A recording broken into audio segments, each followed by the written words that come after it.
不行，这手机拍不到后面的景，放不下都。这。哎，庄旭，那不是你家教学生的姐姐吗？要不让她帮我们拍下合照？应该不太方便。你是不是跟人家也不太熟？我去说吧，都是女生，好说话。嗨，我是庄的同事，今天下午在店里我们见过的。我们想要合张照，可不可以麻烦你帮我们拍几张？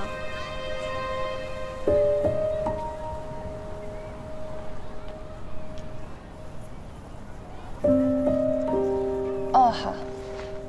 来，谢谢。来。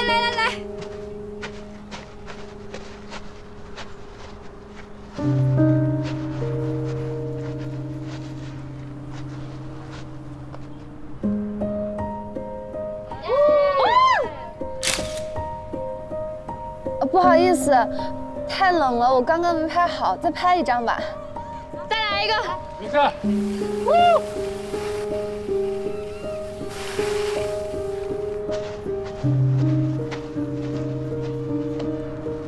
姐，你收了，我来吧。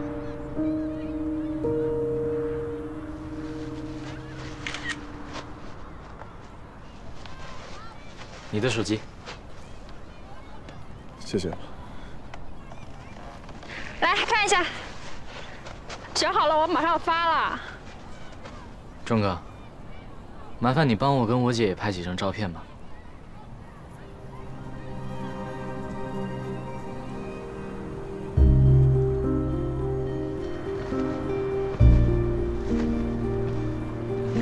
姐，我没带手机，你的手机拿来用，我让庄哥帮我们拍几张照。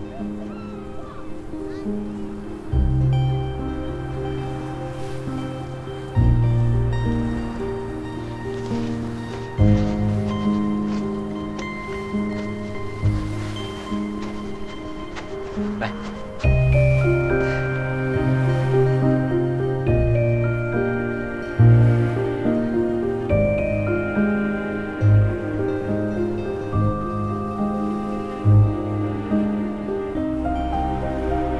拍照呢，高兴点，笑容大一点。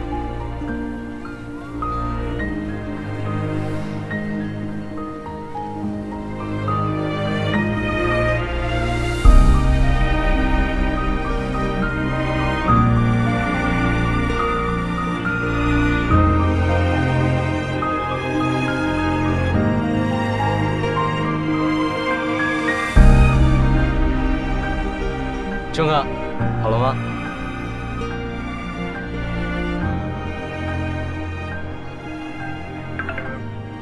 夜华战果如何？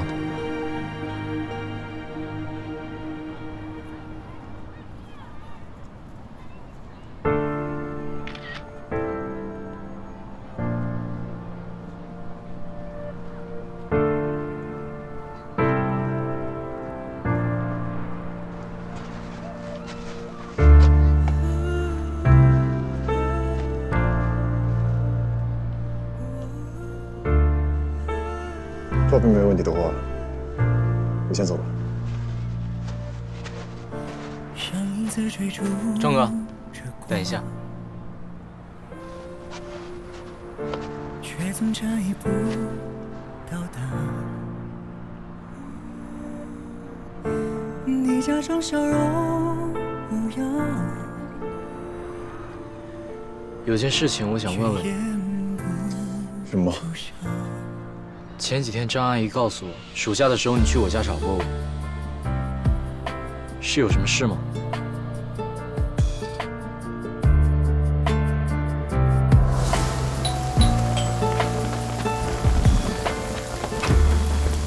哎，钟老师，邓大宇，你怎么过来了？张阿姨，打扰了，我来找江瑞，我给他打了2次电话没打通。江瑞和齐光出国留学去了呀，他们没跟你说吗？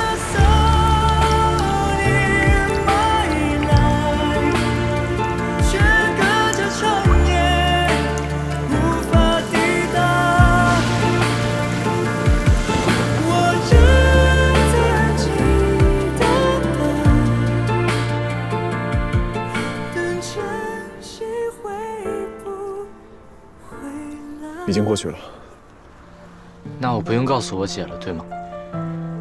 还有必要吗？明白了。钟老师，再见。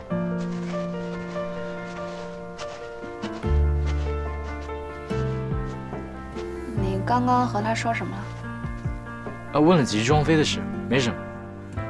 天太晚了，我们赶紧回去吧。走吧。走。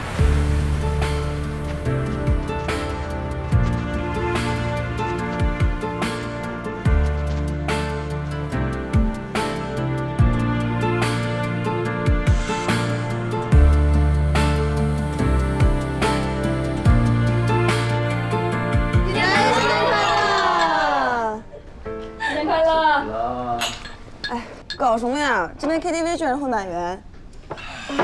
毕竟过年嘛，游客多，咱们在屋里喝也一样啊，还更自在。对啊，不然去个 KTV 还得受开了那个麦霸污染我们的耳朵。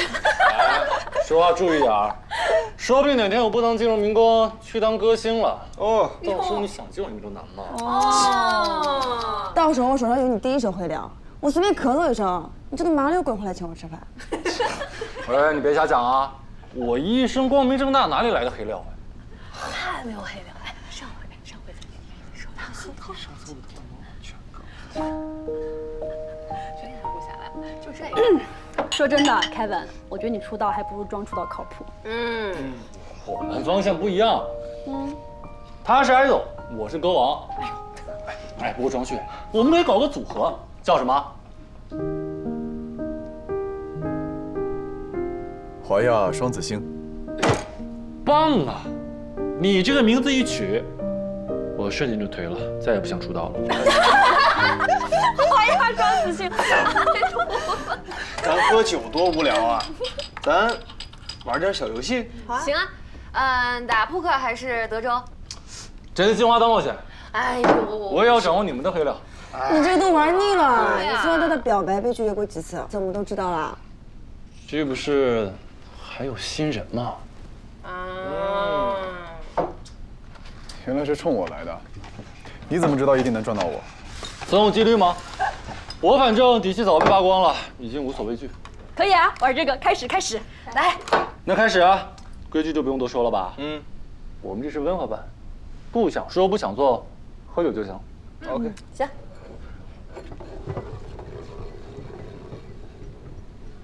哦，第一个就是我啊！我选真心话，问吧。你谈过几次恋爱？2次。你这个问题真的很无聊。对呀。我来转。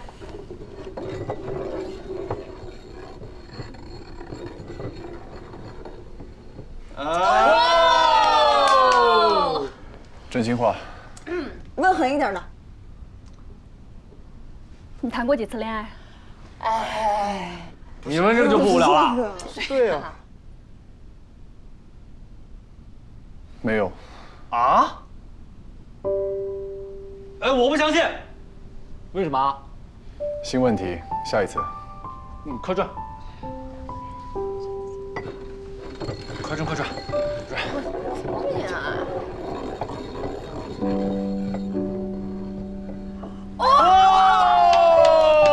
这是什么规则？我问我自己吗？不，还是我问。我想想，为什么？难道也跟凯文一样表白失败？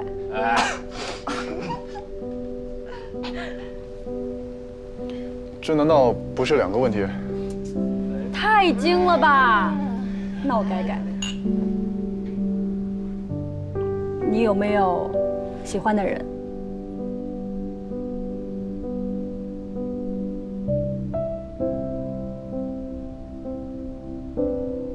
可以选择喝酒是吗？没意思了。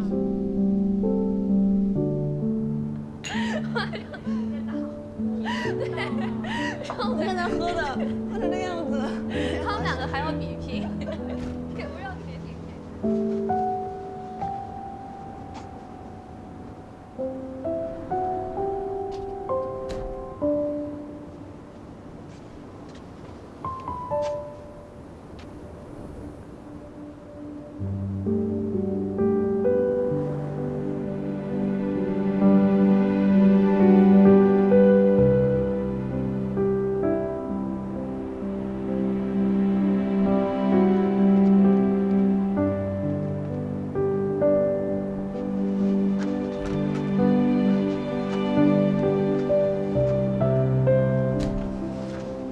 这么冷，从外面来。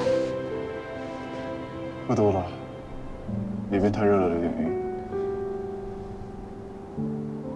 哎，那不是你学生和他姐姐吗？原来他们也住这个酒店。应该是别墅区。那边很漂亮的，可惜我们订的时候已经满了。这边也不错，更方便。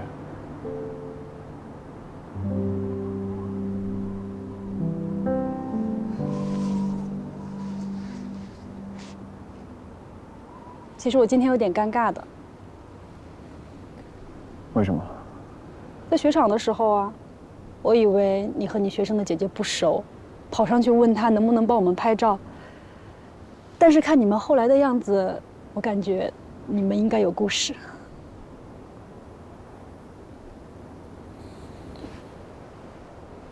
我好像都没跟他说过话。女人的直觉。而且我们住这家酒店，好像是你提议的吧？难道你早知道他们住这儿，早有预谋？最早是我弟弟安排的行程，我跟你们说过。后来他肠胃炎犯了没来。这样。那你为什么回来一直喝闷酒啊？虽然你很努力的跟大家说说笑笑，但是我看得出来你情绪不高。所以真的有故事。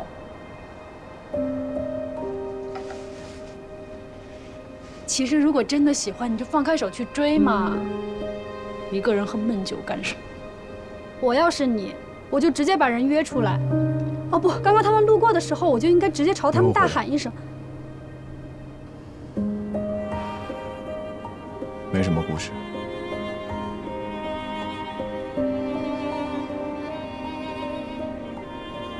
而且，如果我没记错的话，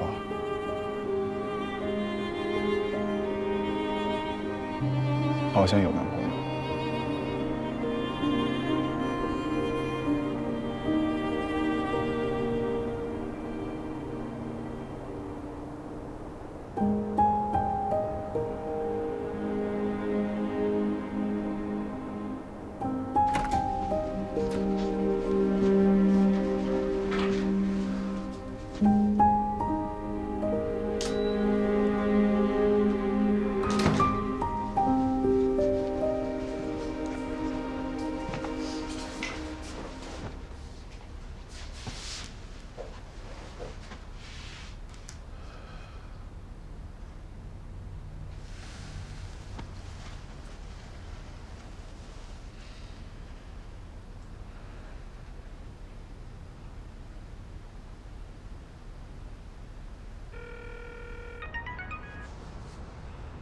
喂，哥。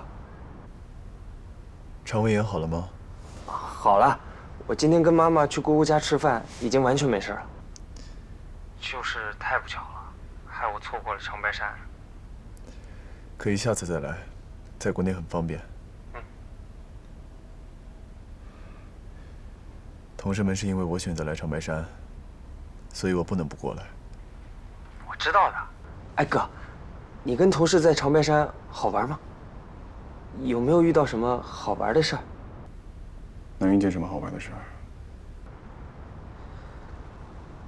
就是好玩的事情，或者什么人。张飞，你是不是知道江瑞要来长白山？哥，我只是觉得你应该给自己一个机会。我在上海的时候，有次你喝醉了酒。以后别再做这种事儿。知道了。可是，你从小就跟我说，想要什么，要努力争取。争取？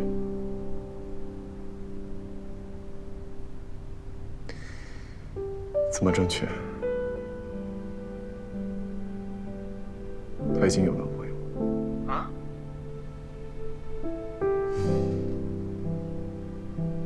所以我要怎么争取？难道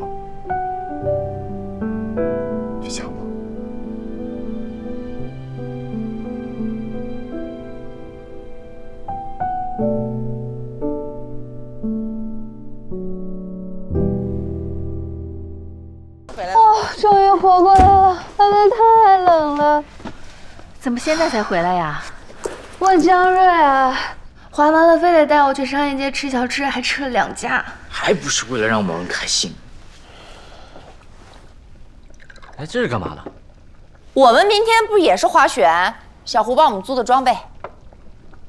都是双板啊！太好了，我不会，我不用教你们了。有小胡，那谁要你了？就是。你们1、2、3、4 3个零基础，一个好一点点。小胡一个人哪里教得过来啊？我看还是赶紧跟小胡联系，让他这找个教练吧。这就用不着你操心了啊！别在这贫嘴了，赶紧上去洗个澡，去寒气。走吧走吧，我要冻死了，上去了。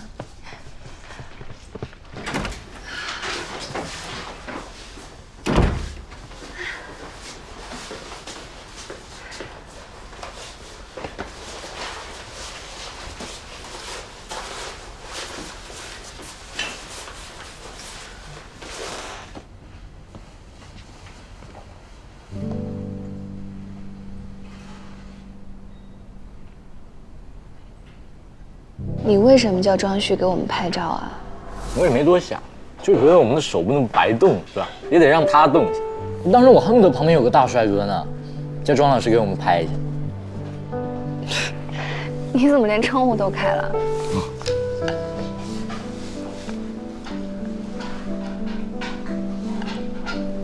其实我就是觉得，一个人不喜欢另一个人，并不是什么错，但是不能一会儿表现的喜欢，一会儿又表现的不喜欢，这不是玩弄人心吗？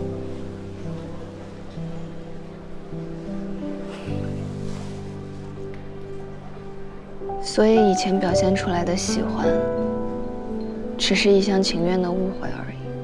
是吧？连我都又误会了一次，不怪你的。哟。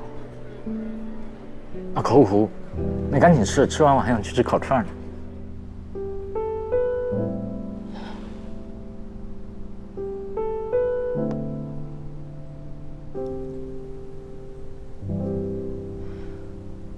可恶，居然不回我。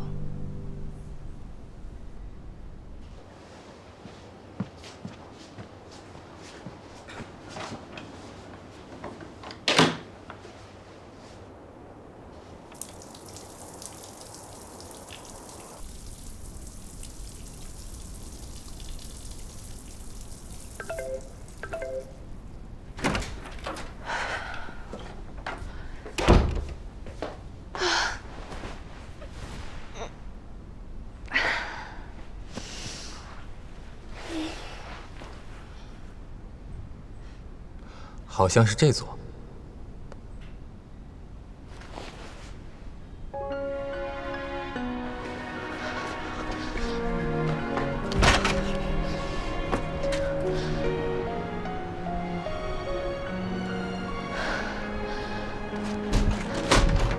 Never felt this way before. Oh well, let's stay the same.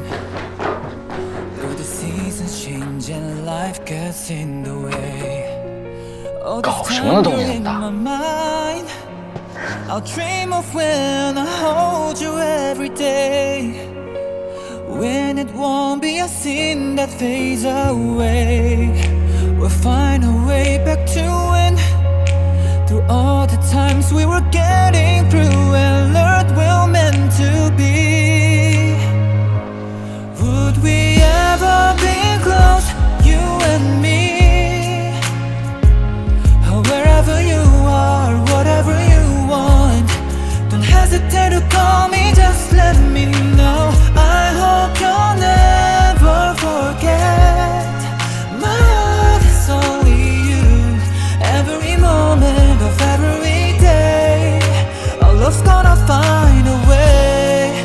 Oh, can you feel my heart with you? If you ever wanna know, I have never felt this before.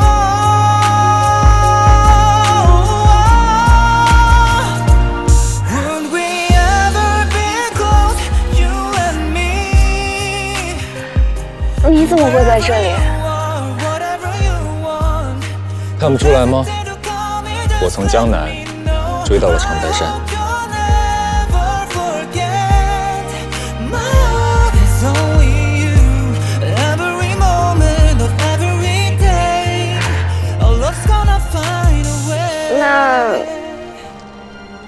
辛苦了。还好，有人主动报坐标，不用绞尽脑汁打听就能锁定。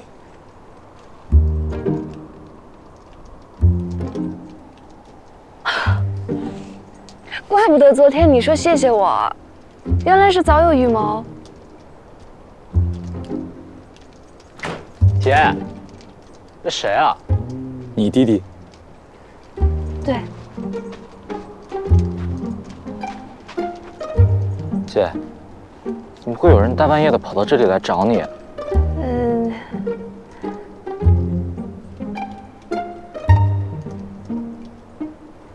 你不是说小胡明天要教我们4个教不动，让我找个新教练吗？这就是我找的教练，现在他来面试的。什么？你这么有效率？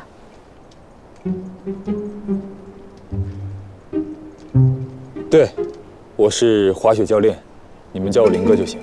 林哥，怎么感觉被占了便宜？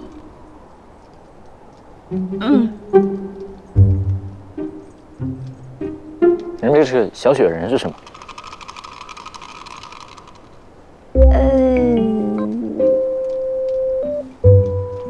这个是我的特色项目，用来增加客户好感度的。你需要吗？我可以马上给你捏一个。不用不用，谢谢谢谢。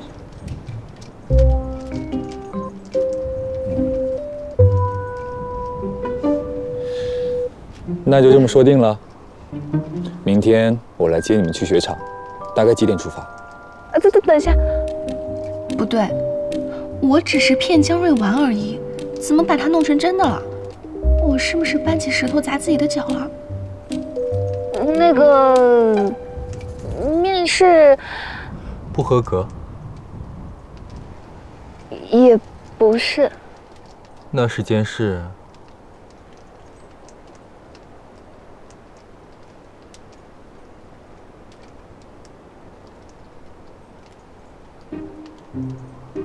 9点。好，那晚安，明天见。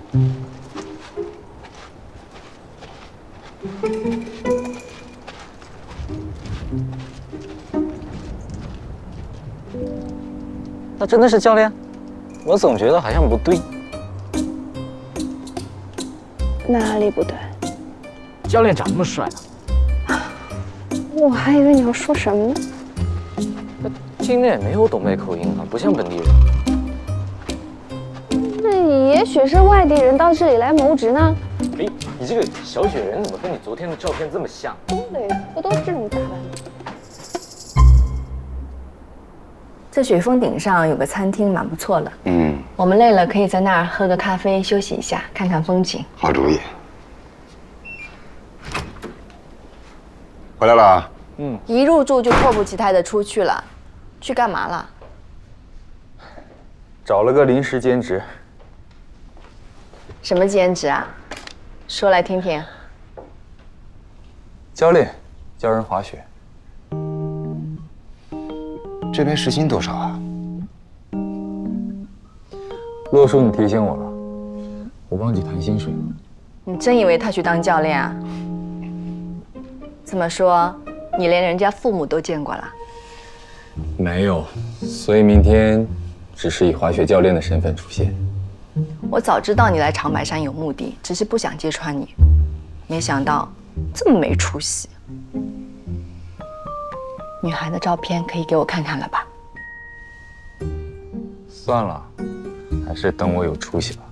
不给，雪场就这么点大，要是不小心遇见了，到时候我是什么反应，可就不好说了。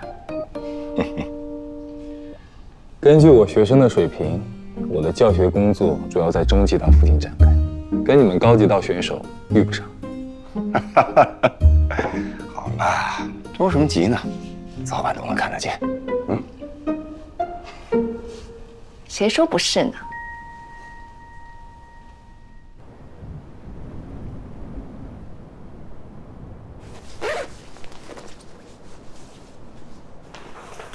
聂奇光，你快点！小胡和你请的教练都在楼下等我们了。哦，来了。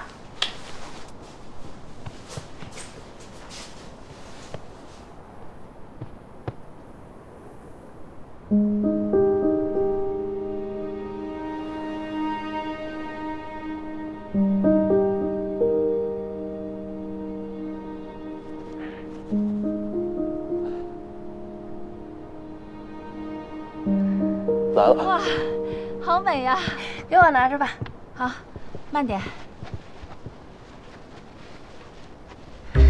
我昨天肯定脑子抽了，居然就这么让老妈和林雨森见面了。咱大家都吃过早饭了吧？吃了吃了。行，那咱们今天去滑雪，然后咱们3个大人不都没什么经验吗？咱就先去初级区那边先练一下。哎，你们还找的教练是吧？挺好挺好。早上好。这样我们1对2也更安全一点。我们找的？你姐找的，昨天晚上临时找的，我还以为她通过小胡找。不是啊，没问我呀。我网上找的，那个微博上。啊，对，微博。其实我不是本地人，过来旅游，顺便接个活。对，我们赶紧走吧。行，那咱先上车吧，咱先去滑雪中心把东西存一下。谢谢啊。多少阿姨，我来吧。谢谢。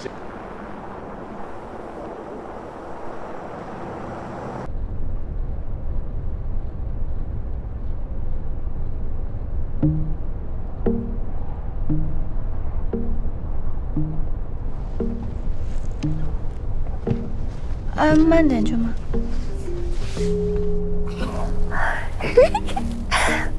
西瓜，哪儿找个这么帅气的小伙子教练啊？就微博上啊。我知道。他发照片了吗？不然你怎么选的？他这样的教练是不是时薪都要贵一点？一定要问这么细节吗？发了侧面。他微博发我看看。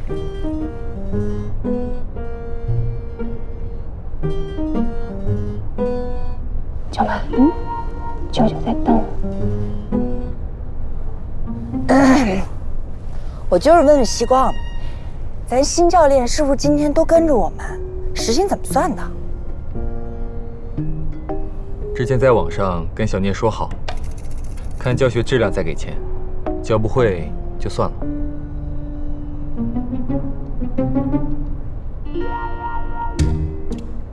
哇，姐，你也太奸商了！我妈妈他们学不会怎么办？这也不能怪教练嘛。我是这么说了，是有点过分哈，但是我……哎呀，这奸商头脑跟我没关系，我没教过。不能这样，还是得按小时算，要不就跟小胡一样吧。对了，教练，怎么称呼你啊？阿姨，您叫我小林就行。小林，好。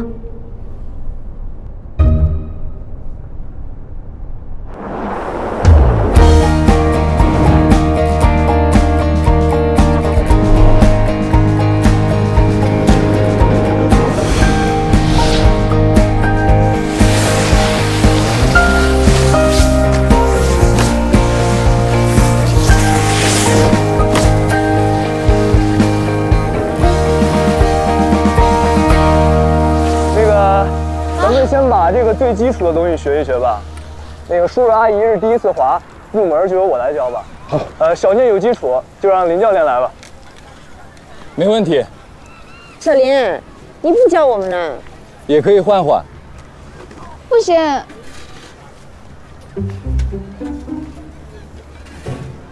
这毕竟是网上找的，我怕他教学经验不足。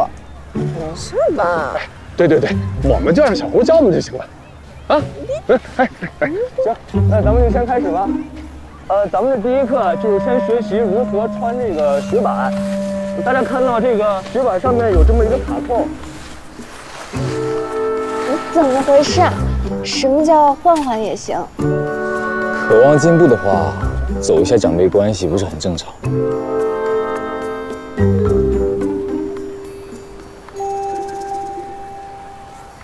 我有个想法啊，你看要不要等一下1个小时之后，你突然说有急事离开，然后从此消失在茫茫雪海？我是被白雪埋葬了吗？当然不是。本来也不是不行，反正教课也没工资。但是阿姨刚刚跟我说要给我算时薪，我舍不得走。小宁，我们也开始吧。你先滑一遍，我看看有没有问题。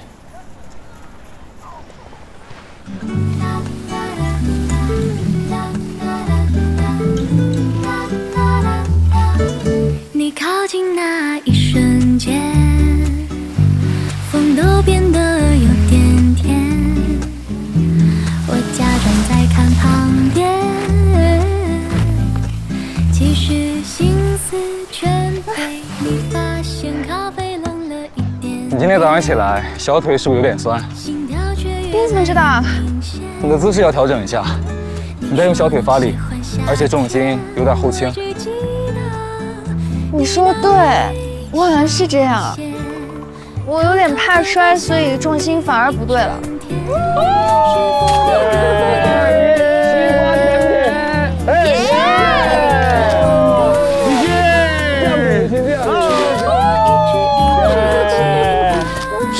这姿势摆的跟这部喜马拉雅山似的。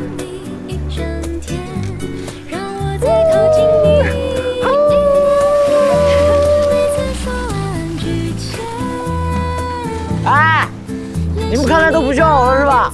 那我走了，我自己滑去了。你快走吧，拜拜。有了帅哥就忘了弟弟。我也很帅，真是。你小心点啊。走吧。咖啡冷了一点点，心跳却越来越明显。你说你喜欢夏天，我只记得你那微笑弧线，偷想你一整天，让我再靠近你一点点。每次说晚安之前，练习你的名字好多遍。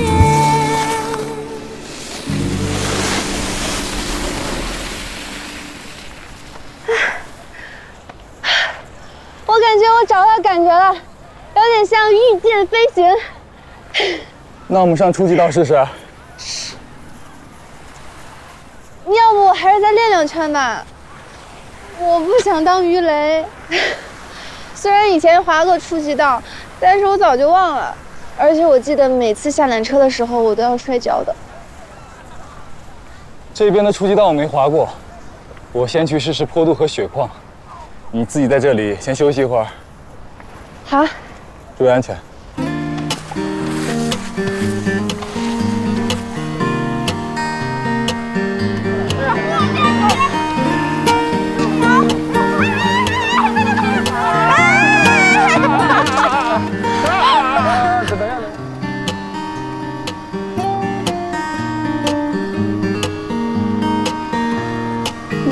今天最后给你们大念宝，明天就不管你们了。爷，我们离不开你。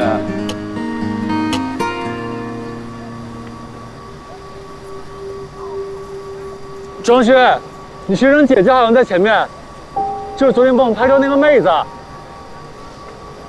她长得很甜啊，怎么一个人？要不要喊她过来一起玩？你别想了，人家有男朋友，是吧，张旭？是。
没事吧？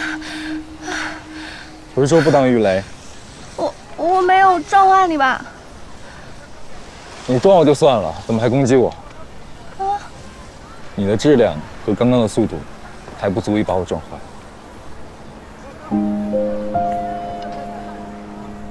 奇怪的虚荣心。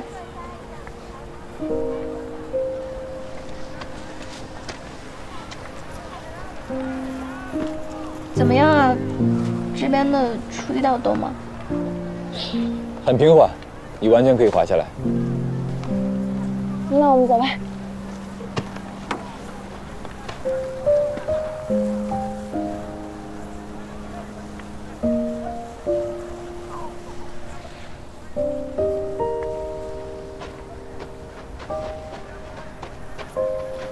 你看，人家有男朋友陪着，还是大帅哥。你这话说的，好像没有什么企图一样。不过，觉得不像啊。你看别的情侣，都手拉手，恨不得每分钟黏在一起。怎么不像了？不用装饰啊。分手难道一定要那么例外吗？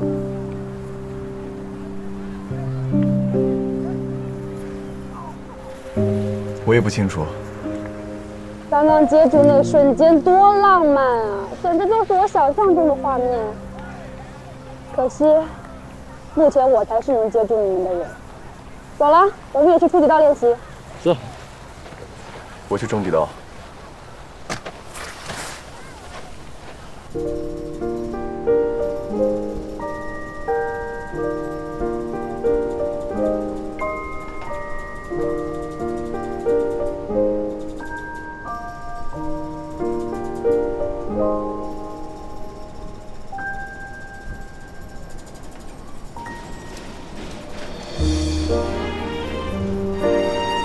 重心前倾，正常向前滑行，别怕，我会在旁边看着你。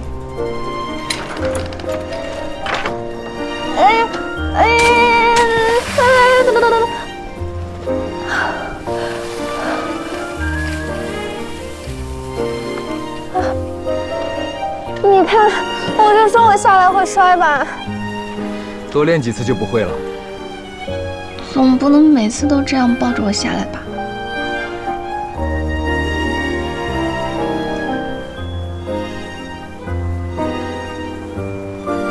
别怕，和魔毯没什么区别，只是御剑飞行时间长了点。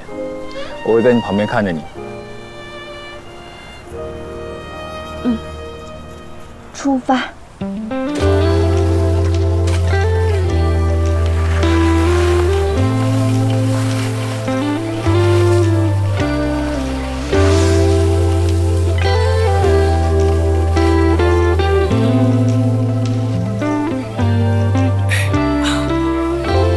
Inside my mind, lost in how you shine. You left your light with mine.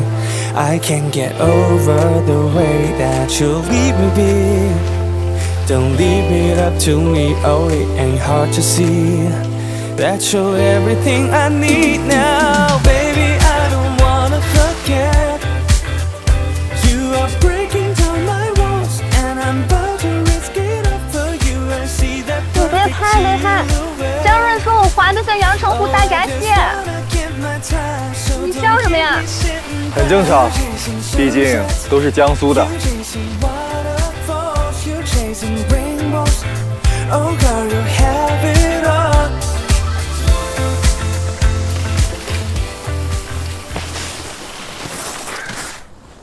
看到了吧？我们在中级道上滑了半天，你看到雨伞了吗？没看到。哎呀，我们肯定被这臭小子给骗了。要不要再去别的地方找找？不找了，晚上找他算账。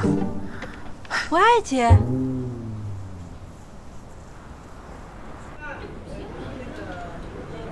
我今天可帅了，已经完全恢复了以前的水平。可惜没有人拍下我的英姿。来，林哥，你给我姐拍了吗？拍了，被他拿过去删了。哦，姐这么霸气的。多吃点肉，少管闲事。我今天累得够呛，明天我可不滑雪了啊。反正拍了照了，你明天还去吗？当然去了，你可别又拉着我去逛什么景点。谁问你？不去了，找点轻松的事情做做吧。那明天咱们去看看天池开不开？开的话咱们就过去，不然就去延吉逛逛。行，就这么安排啊。大瑞，明天你跟你姐呢划你们的，我们玩我们的。正好呢，小胡跟我们，小林你跟他们，我们各玩各的，挺好，这样我们也放心。行。哎，对了，小林，你早上说你也是过来旅游的？对，哦，那你是哪里人啊？我是上海的。上海，那离我们很近啊。我们是南京和无锡的。那真是太巧了，我现在在苏州上班。西光也在苏州啊？这么巧？哦。那你是做什么工作的啊？舅妈，你吃块肉啊，这个比我们那边东北菜馆好吃多了。哦，你尝尝，你尝尝吧。我尝尝。好，哎，这果汁好喝。你啊，来点果汁，这有果粒的啊。你别老问三问四，你调查户口呢。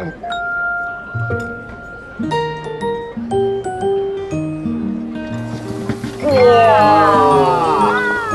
铁锅炖大鹅可以吃了，请慢用。可以了哈。好。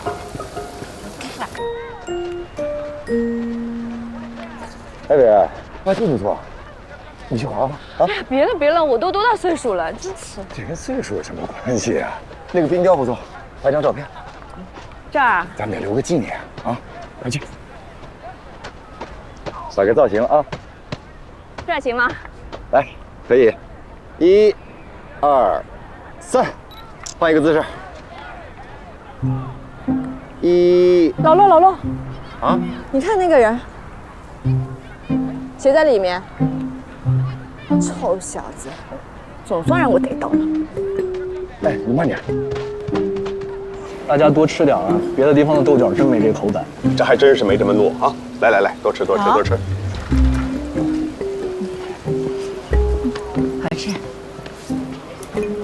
哎，林教练，真的是你呀？你怎么会在这儿呀？你不是说你离开长白山，所以不能当我教练了吗？啊，难不成你是接了别的活？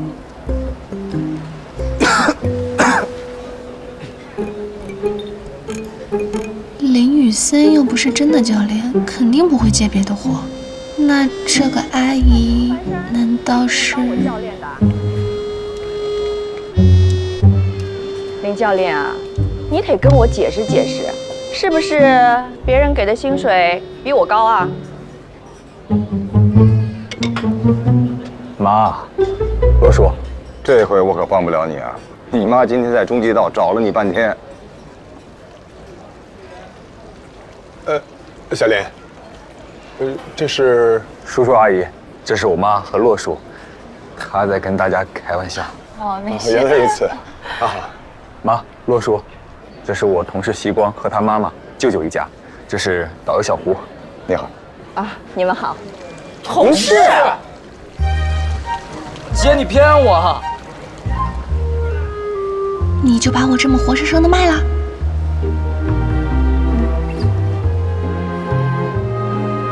我和家人正好也来长白山度假，巧遇西光，一时起了些开玩笑的心思，还请叔叔阿姨见谅。没事。哎，你们年轻人话头多啊。雨森，那你们慢慢吃，我们就不打扰了啊。盛小姐，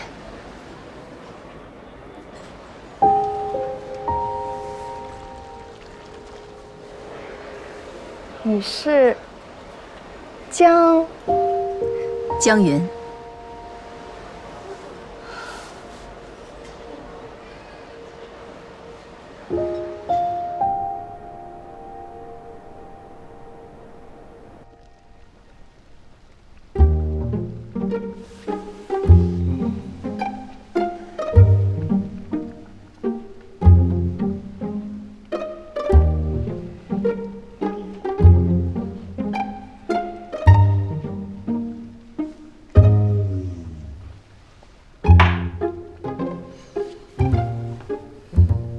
你是自己说，还是我们问？说什么啊？就是我上司，然后正好来长白山玩嘛，就开了个玩笑。刚刚吃饭的时候都说了呀。哦，他就是你说的那个上司啊？你知道？哎，我什么都不知道。喜光，我要问你啊，他是不是在追你？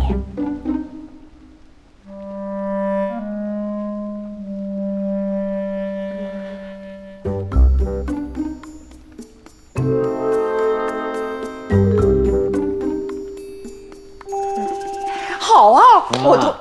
你怎么这样啊？你之前还跟我们说谈恋爱要多留几个心眼，多接触一阵子呢，这会又变。我这不是看他条件难得吗？这小林啊，个人条件看着是不错，人也和气，就是这个家庭背景啊，太复杂了。怎么复杂了？不就是盛先民的外孙吗？不是这么简单。希光，你对他家的事儿了解多少？我只知道他爸爸很早过世了，妈妈常年居住在国外，其他的我不清楚。你见过小林的爸爸吧？见过，很多年前在上海的一个商界酒会上，那会儿我跟希光爸爸还在创业，找了关系才混进去的，被人介绍着认识了盛小姐和林总，可惜后来交往不多，没过几年就听说林总出事了。这我怎么没听你们说过？小林的爸爸怎么出事的？这就得从头说起了。本来呢，这别人家的事儿也不好多说。不过希光若是以后真和人家谈了恋爱，这还是要知道一些。今天呢，你们也都见到盛小姐了，她的名字很特别，叫盛维爱。看名字啊，就知道她当年呢是集万千宠爱于一身的掌上明珠。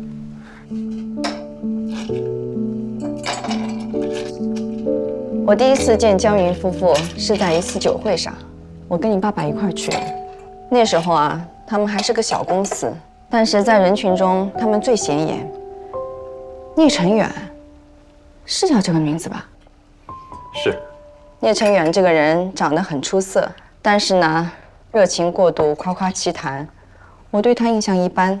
倒是江云别有一种沉静妥当、不卑不亢的气质。让人一见啊就心生好感。不过后来，聂成远跟你大舅舅交好，跟我们自然就没有什么交集了。没想到，这么多年后，竟然还有这样的缘分。这个女孩我一看就喜欢，眼神清澈又灵气，你要好好把握。只是聂成远跟你大舅舅那边交情深厚，不知道会不会有阻力。江阿姨和聂叔叔离婚了，倒不必担心这个。共苦容易，同甘却难，也不是什么新鲜事儿。有件事儿我要跟你说一下。今天我跟你洛叔去中极道滑雪，想跟你来个偶遇的，没想到没见到你，倒是遇到了你大舅妈那边的亲戚。恐怕用不了多久，你外公就会知道我回国了，到时可能会问起你，我提醒你一下。好。年前你怎么跟你外公说的呀？每年过年前，外公都不问他，过年后会问一声，是不是一切都好？我说都好，他就不再问了。年后又要办寿宴了吧？是的，今年好像要大办一场。你会不会觉得我狠心，这么多年都不去看自己的父亲？当然不会，我小时候就说过。谢谢你，儿子，从小就被迫这么懂事。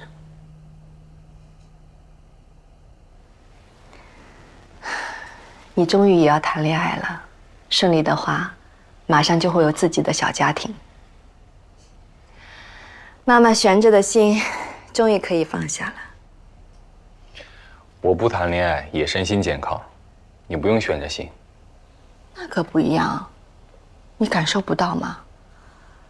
如果有一个喜欢的人、爱的人陪伴在身边，整个世界都是充满期待、焕然一新的。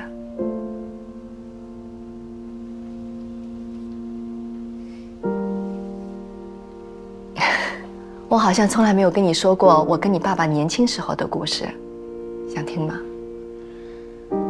当然。那时候，其实是我主动追的你爸爸。我知道。你怎么会知道？好像很小很小的时候，爸爸悄悄跟我说过，我有点印象。他悄悄跟你说过呀？那他肯定没有跟你说过。其实，一开始他是拒绝我的，还拒绝了很多次，我都快要放弃了。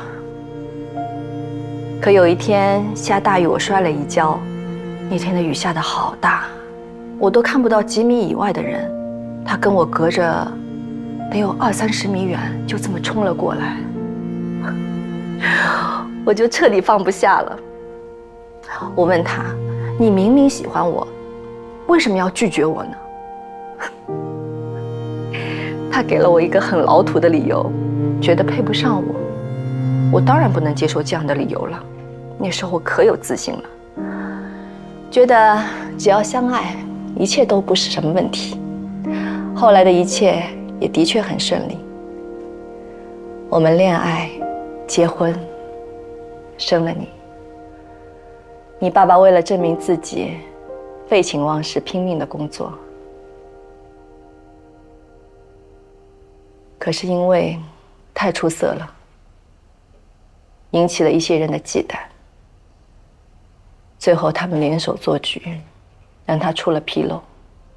你外公明知他是无辜的，却依旧把他外放到了那么远的地方。我永远记得，临走之前，你爸爸跟我说，不要生你外公的气，说你外公有苦衷。而你外公也跟我说，只是权宜之计，堵一下别人的嘴，1年之后就让他回来。可这一去，就是3年，最后有什么权宜之计和苦衷，抵得上你爸爸的命呢？无非是因为你爸爸聪明能干又无私，趁着你舅舅们的贪婪无能罢了。我怪他们，但是我更怪我自己。是我执着非要跟他在一起，是我让他来的深渊。他本来可以有一个美好的人生，他的身体一直那么健康，体检一项异常都没有，一定会长寿的。我改变了他的命运，却没有保护好他，让他年纪轻轻就客死异乡，身边一个人都没有。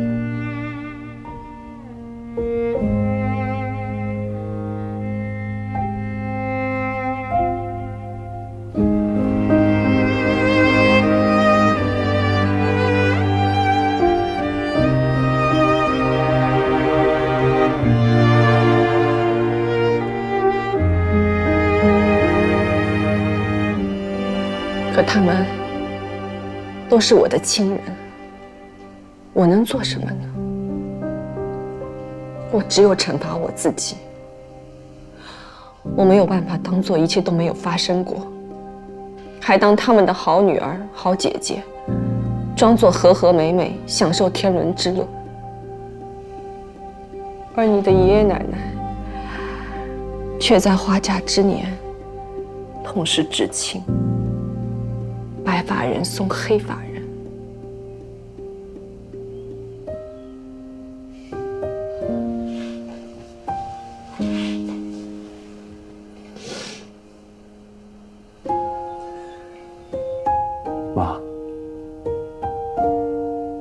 该把责任都揽在自己身上。起码爷爷奶奶从来没有怪过你。我知道，所以那会儿我想逃避一切，想要带你走，最后还是把你留给了你爷爷奶奶。我也对不起你，我不是一个坚强的母亲。没有，你会每天都给我打电话，打得我都烦了。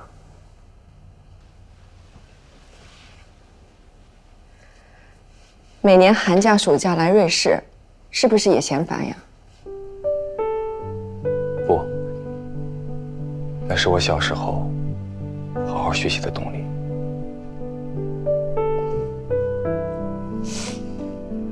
妈妈但愿你永远不要知道那些事情。所以你小时候也没有限制跟你外公来往。现在想想，我是不是又错了？后来你还是知道了，你的内心一定很煎熬。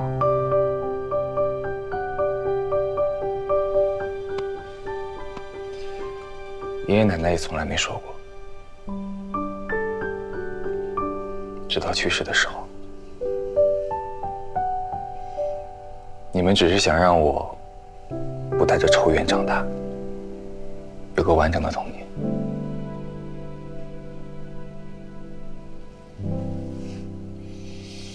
谢谢你，儿子。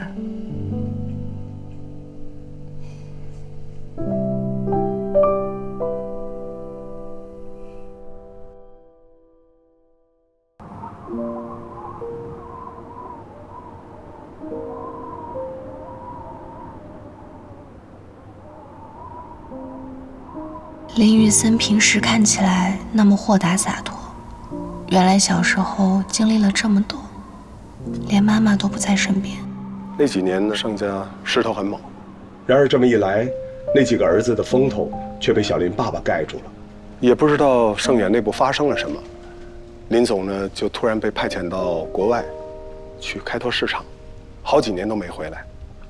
后来那个国家发生了政变，他意外受了伤，又没有及时得到治疗，就这么身故了。哎呀，人生无常啊！老头子也太讨厌了，又要用人家的才能，又要卸磨杀驴，对知县也玩弄这些手段。这结果肯定也不是他想要的。可是是他直接导致的呀。盛小姐大概也是这么想的。林总身故之后，他就直接出国了。听说连盛老爷子生病他都没回国。小林也跟着出国了？听说留在国内陪爷爷奶奶了。老人家可怜，孩子也可怜。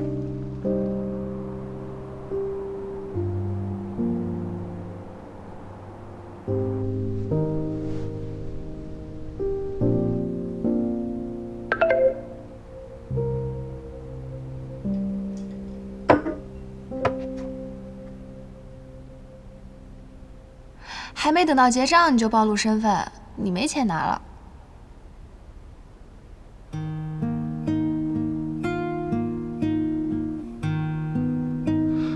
我们面试的时候好像没说不准暴露身份。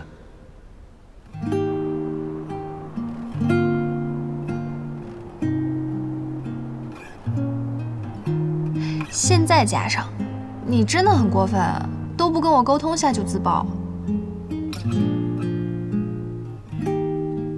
我怕我再不坦白从宽，你妈妈会扣我分。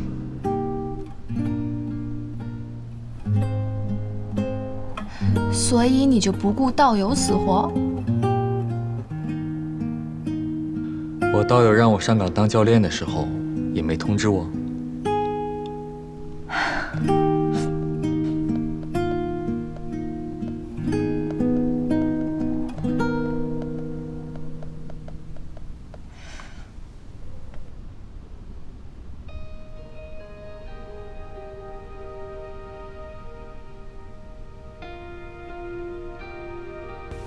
他说的好像也有道理。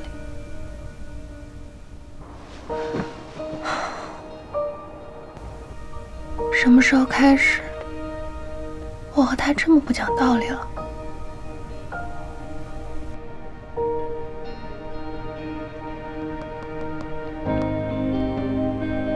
好吧，我的错。